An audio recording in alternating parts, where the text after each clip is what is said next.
Laura Ehler, the Executive Director of Bryony House, and we're all very excited to hear about how the $12,000 that we raised for them last time was put to good use. So welcome, Lori.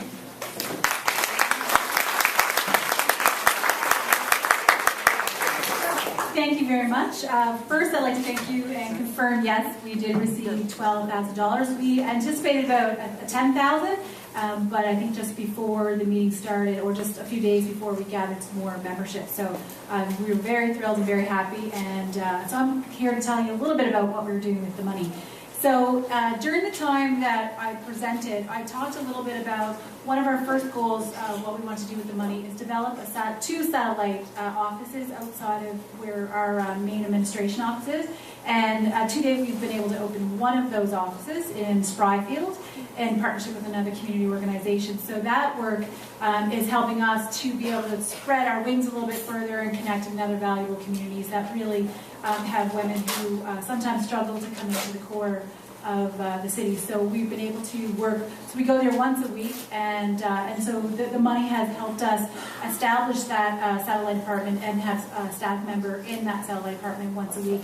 And out of that, we've been able to really do a lot of really concrete outreach work in terms of court support, safety planning, and actually bringing women into the shelter through our work in that community. So that's one thing absolutely fabulous. So thank you very much.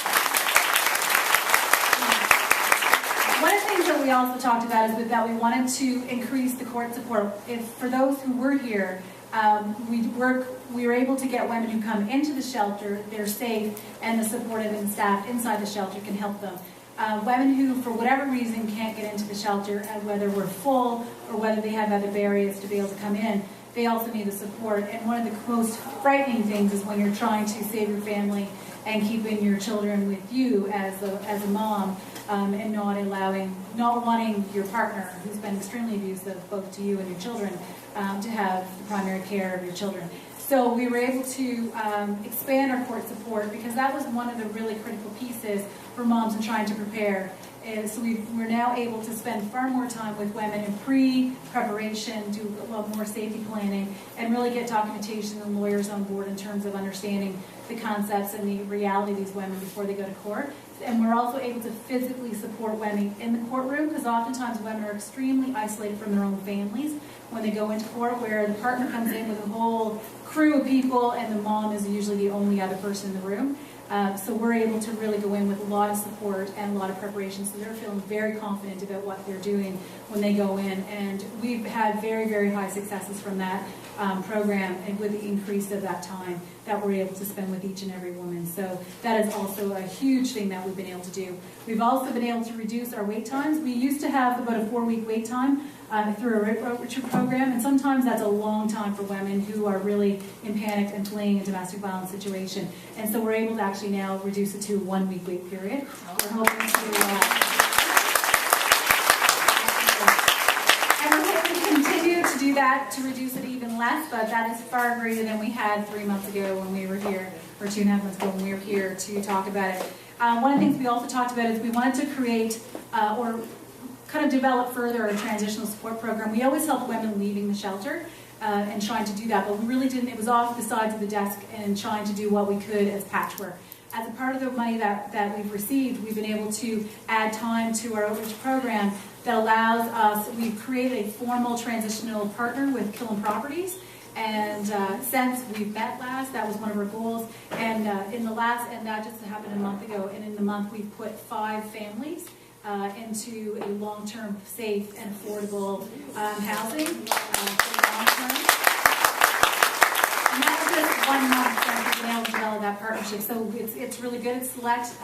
We go through a good process, and there's continual support once they move into their new home. So we provide long-term programming and support after they've moved in, and that's with the money that you guys have provided. So organizations are really good at stretching a dollar, let me tell you, and it's been fabulous because the women that I kind of talked about or want to talk about is that we had a woman who fled her relationship. Her partner, they were from Lebanon, and the partner had bought a ticket and was going to kidnap the child and take her back to Lebanon.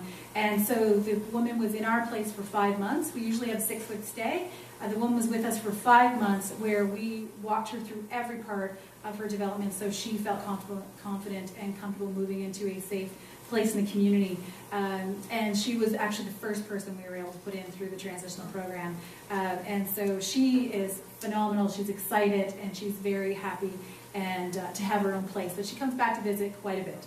So, but she's very comfortable in her new space, and that's what we've been able to do. And through the program, we're actually hoping to develop partnerships with other housing agencies and properties, so we can expand that. One of the biggest things that we have in terms of our barriers is that when women are leaving a domestic violence situation, they often have really bad credit, really bad landlord history, and a lot of financial barriers. So this program has allowed us to educate Killam Properties, and they have really overlooked those and allow us to put women into and give them a second chance. So they're able to rebuild credit, rebuild landlord history, and have a really safe place to establish their families in the future. So that's been a really fantastic opportunity for us. And one of the things that we also promised, and this will be the last thing, because we still have lots more to do, we just started, is that we really talked about wanting to expand our outreach programs. We do a lot in-house because women are there, and when the kids go to bed, we start programs at night and supportive counseling and stuff. So we talked about doing another program, kind of expanding it and doing it more often, is the Living in Freedom Everyday program. And so what we do is really work with women intensively to understand their patterns of abuse and why they continue to get back into those kind of types of relationships. So with that, we're able to do more programming than we've been able to do in the past. Because again, those programs happen to sit on the sides of your desk, and when you're able to get a few minutes, you start to put it together and then try to put it on. So we've been able to establish some calendar days and actually put on more of those programs. So that is just what we've done in the very short time that we've been able to receive the funds from you guys, and we've slotted out for a whole year what we want to do and have earmarked that money. So I can't thank you enough for making Intimate Partner Violence your business and helping us to save lives, but also to really invest in community nonprofits, because a large chunk of funding can really make a difference. Everyone writes an individual check, but putting it together can make a huge difference in the kinds of programs that community nonprofits run. And so I'm just here to say thank you so graciously from the bottom of my heart for Bryony House, but for all the other agencies that are coming up in the future who can have opportunities and who can really develop some really concrete programs that are just sitting there as great ideas but just can't move forward because of the funding. So we really appreciate it, and thank you so much.